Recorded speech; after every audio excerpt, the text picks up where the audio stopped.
কিরে চাপা শুটকি, কি খবর তোর? আমার খবর তো বালাই, কিন্তু তোর লাগে তো বালা থাকতারি না আমি। আমি আবার তোরে কি করলাম? তোরে যখন বাইঙ্গে আমার শুলে লাগাই দে, তখন আমার শুলটা খালি জ্বলে রাগে। আরে বেটা, এটা লয়ে রাগ করস কে? রাগ করতাম না কি করতাম? নাচতাম। তোর মনের মধ্যে তো কোনো ফিলিংসই নাই রে। হ, আমার মনে কোনো ফিলিংস নাই। আমার ফিলিংস এর দরকারও নাই। ফিলিংস থাকবো কইতে, তুই ফিলিংস এর বুঝস কি? তুই কি কস না কস বুঝি না কিছু আমি। বুঝস না কিছু। তুই কি আমার সারা চলতারবে? ওরা সারা চলতাম না কেন কি? তুই আমার কি? আরে ব্যাক করছে আবার শুট কি?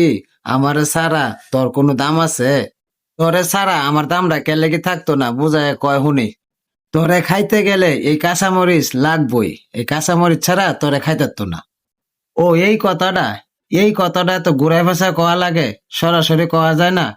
ওরা দুইজনে খাইতে গেলে পেঁয়াজেরও দরকার আছে। পেঁয়াজের কথাটা বুঝলা যাস না। খালি পেঁয়াজ না, শুটকি খাইতে গেলেই রসুনের দরকার আছে। এটা একদম ঠিক কথা কইছো, রসুন। শুটকি মাছ খাইতে গেলে পেঁয়াজ, রসুন, কাঁচামরিচ এটা লাগবই। কি ভাইয়েরা, আমাদের ভিডিও ভালো লাগে না? তাহলে লাইক কমেন্ট করেন না কেন?